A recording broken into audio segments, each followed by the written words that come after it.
La première dame a accordé, à France Info, une interview dans laquelle elle revient sur son rôle, sa vie à l'Élysée ainsi que sur son influence auprès d'Emmanuel Macron. Elle s'exprime rarement dans les médias. Pour France Info, Brigitte Macron s'exprime, notamment, sur son statut de femme de président, son influence auprès d'Emmanuel Macron, sa méfiance vis-à-vis des réseaux sociaux et sa vie à l'Élysée. Brigitte Macron réfute le titre de première dame et préfère celui d'épouse du chef de l'État. Elle revient aussi sur ses engagements, notamment aux côtés des soignants et de leurs patients. Elle a ainsi décidé de reprendre l'opération Pièce jaune, et initier d'autres collectes de fonds ou de matériel.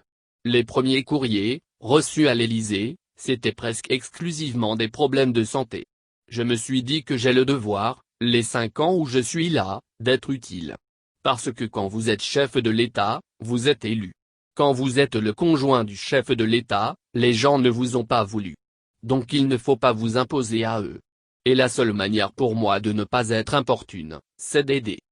France Info, quand on est première dame, est-il important, primordial, d'avoir une activité connue, reconnue aux yeux des Français?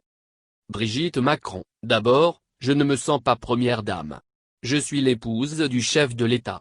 J'essaie au mieux d'honorer cette fonction qui m'est tombée dessus. Mais si j'avais voulu, j'aurais peut-être pu continuer mon métier d'enseignante.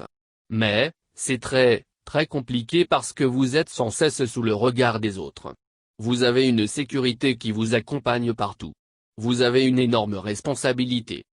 Tout ce que vous dites peut retomber sur le chef de l'État. Vous faites donc extrêmement attention. Brigitte Macron. À France Info. Cette maison, il faut qu'elle dise quelque chose de bien des Français. Il faut la gérer au mieux. Quand je dis gérer, c'est organiser. Un dîner d'État, ça s'organise.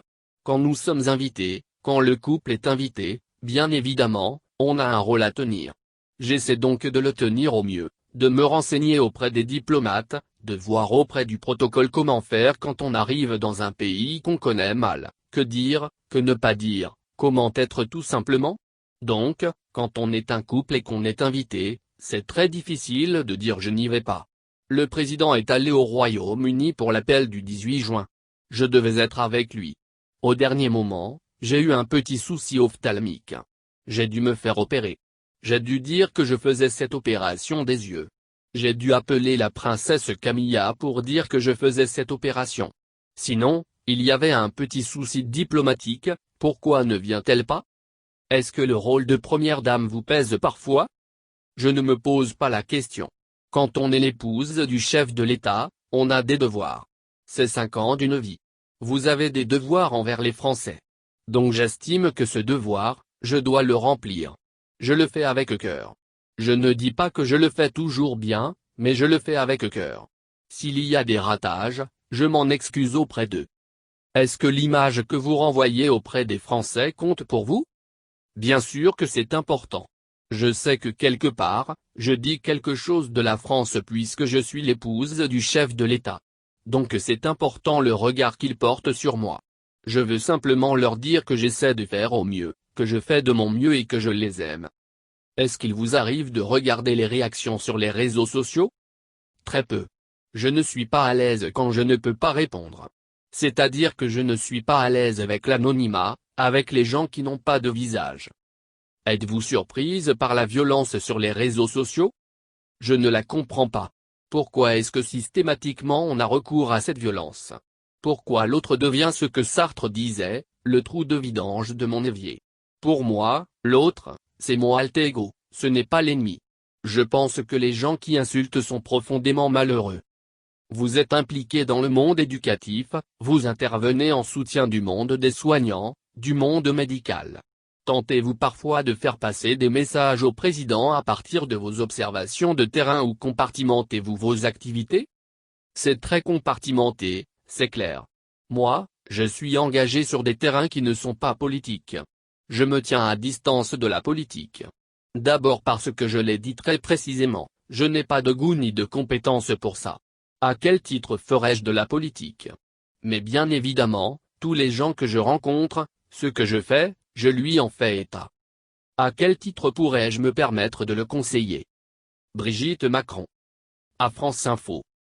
Quand on me demande l'influence que j'ai sur lui, c'est l'influence qu'on a dans un couple, de même qu'il a de l'influence sur moi, je peux en avoir sur lui. Mais on ne la mesure pas. C'est quelque chose qui fait partie de notre vie personnelle. On parle sans cesse, on se voit beaucoup. On vit ici, on travaille ici, on échange énormément. Mais, bien évidemment, jamais je ne me permets un conseil.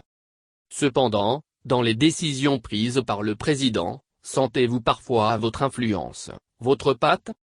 Ce serait trop prétentieux. Non. Il y a des gens qui sont dans son entourage dont je partage complètement les idées. Je suis totalement en empathie.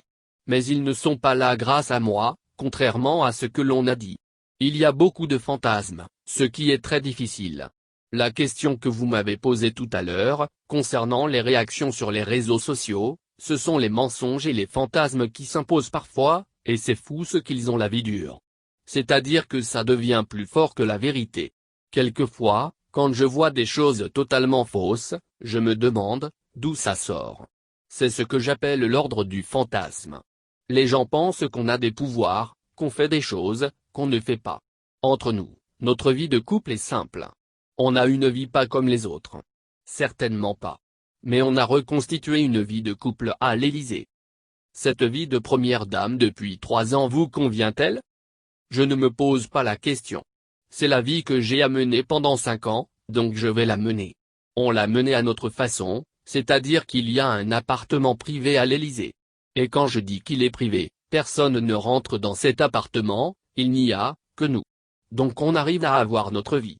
On n'est pas sans cesse dans les salons, servis par des gens. On l'est quand on reçoit, quand on a du monde.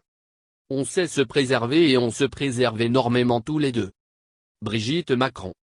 À France Info. On se préserve, c'est ce qui fait que ça n'est pas compliqué. Cela aurait été intenable pour moi, si nous n'avions pas pu préserver cela. Comme nous l'avons préservé, nous sommes ici, nous sommes bien, c'est un honneur et c'est comme ça qu'on le reçoit, aussi bien lui que moi. Diriez-vous que ces 3 années passées à l'Élysée ont modifié la personne que vous êtes? Ça, je suis sûr que non. Pour une bonne raison, c'est que tous ceux qui m'ont quitté me retrouvent absolument intact. Ils sont toujours un peu anxieux de dire, comment va-t-elle être? J'ai le même caractère. J'exerce ma liberté dans la contrainte. Je suis une femme très libre. Il y a des moments de contrainte, mais profondément je reste celle que j'ai toujours été. Je ne sais pas être autrement. Est-ce que vous redoutez l'après-Élysée? Non, pas du tout. Pas du tout. L'avenir, quel qu'il soit, pose problème. Le passé, on peut s'y réfugier, car réconfortant et déterminé. Le présent peut nous réserver des surprises. Mais moi je vis résolument dans le présent. Je pense qu'il n'y a que ça qui existe. Le passé est là. Il ne faut surtout pas le réécrire ou le tuer comme on est en train de le faire avec les statues. Le passé, c'est constitutif de ce que nous sommes.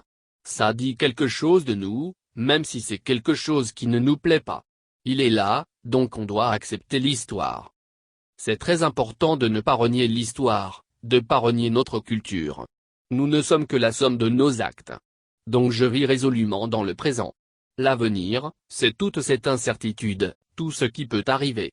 Donc bien évidemment, l'avenir peut être inquiétant. Mais l'avenir avec Emmanuel n'est pas inquiétant. C'est un homme solide, extrêmement rassurant et extrêmement gentil. On a beaucoup de chance. J'ai beaucoup de chance d'être marié avec un homme comme lui et j'en ai tous les jours la certitude depuis plus de 20 ans.